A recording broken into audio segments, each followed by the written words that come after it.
আসসালামু আলাইকুম। আমি সাইফা ইয়াসমিন নারায়ণগঞ্জ থেকে বলছি। কাছে বা দূরে, দেশ ও দেশের বাহিরে থেকে যে যেখান থেকে আমার আজকের ভিডিওটি দেখতেছেন, আশা করছি আল্লাহর অশেষ রহমতে আপনারা সবাই ভালো আছেন।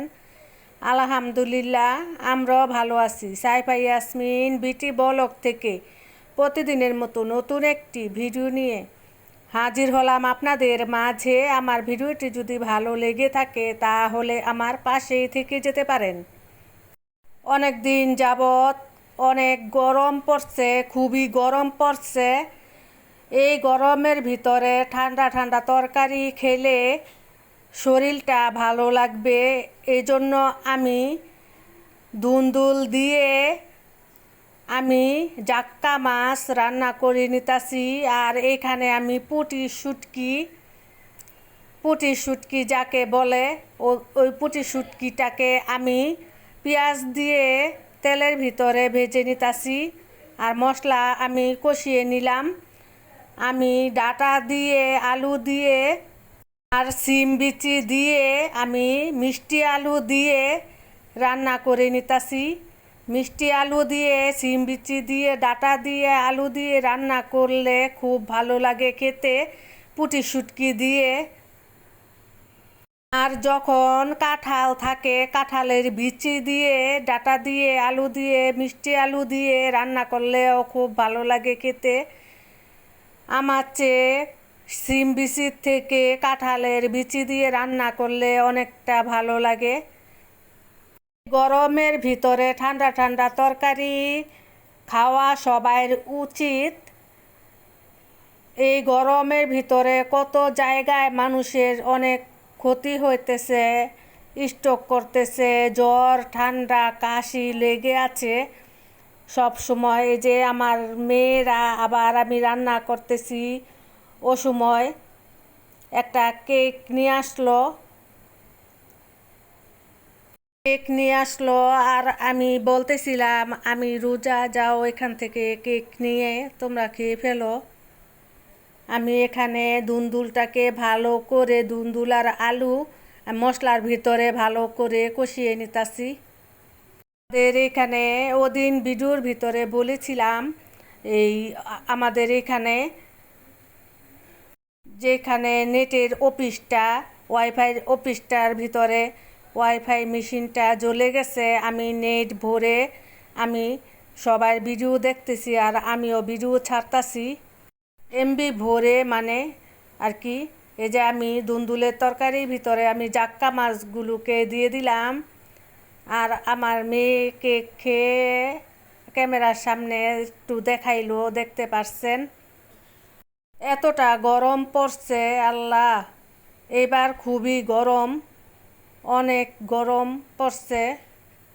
রোজার ভিতরে আমি 30 রোজা রেখে একটুও বসতে পারি নাই, যেন আমি রোজা রাখছি। কিন্তু এই 6 রোজা রেখে আমার অবস্থা খুব খারাপ। গরমে রান্না করে, গোসল করে, তারপরে নামাজ পড়ে একবারে বিছানায় পড়ে থাকি। তারপরে আসরের আজান দিলে ও সময় উঠে তারপর ইফতারের আয়োজন করে নেই। পুঁটি শুটকি দিয়ে ডাটাটা রান্না করতেছি, আর কি সুন্দর গ্রান বের হচ্ছিল, অনেক ভালো লাগছিল গ্রানটা। সবাই এই গরমের ভিতরে লেবুর শরবত বেশি করে খাবেন আর ওরসলাইন খাবেন। অনেক ঘাম ঝরতেছে শরীরের থেকে, ওরসলাইনটা আর লেবুর শরবতটা খেলে ঘামটা যে ঝরে ওটা পূরণ হয়ে যাবে, শরীরটা সুস্থ থাকবে, ভালো থাকবে। আমার তরকারিগুলো রান্না করা হয়ে গেছে, দেখেন কতটা সুন্দর হয়েছে তরকারিটা। ভাজা ভাজা করে নিলাম ডাটার তরকারিটা, আর ওইখান দিয়ে ধুন্দুলের তরকারিটাও হয়ে গেছে। সবাই বেশি বেশি করে ওরসলাইন খাবেন আর লেবুর শরবত খাবেন আর ঠান্ডা তরকারি খাবেন সবাই। ধুন্দুল আলু দিয়ে রান্না করলাম, ভালো লাগবে খেতে।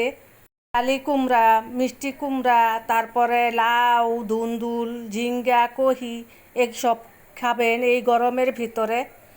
আর এখানে আপনাদের ভাইয়া একটা বাঙ্গি নিয়ে আসলো, আর তরমুজ নিয়ে আসলো, আর আনারস নিয়ে আসলো। বাঙ্গি আজকে জুস বানাবো বাঙ্গি দিয়ে।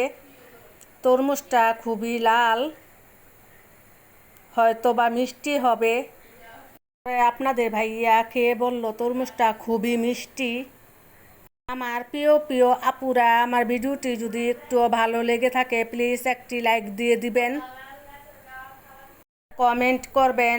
আমি কমেন্ট ধরে আপনাদের পরিবারে চলে যাব। তা দেখেন কতটা সুন্দর লাল টকটকা তরমুজটা। এই গরমে সবার জন্য দোয়া করতেছি, সবাইকে আল্লাহ পাক যেন ভালো রাখে, সুস্থ রাখে। আপনারাও আমাদের জন্য দোয়া করবেন। এই গরমের ভিতরে আল্লাহকে ডাকা ছাড়া আর কোনো উপায় নেই। সবাইকে বলতেছি, সবাই আল্লাহ পাকের কাছে দোয়া পানা চাবেন, সবাইকে যেন আল্লাহ পাক ভালো রাখে। এবার বিদায় নিয়ে নিচ্ছি। আল্লাহ হাফেজ, আসসালামু আলাইকুম।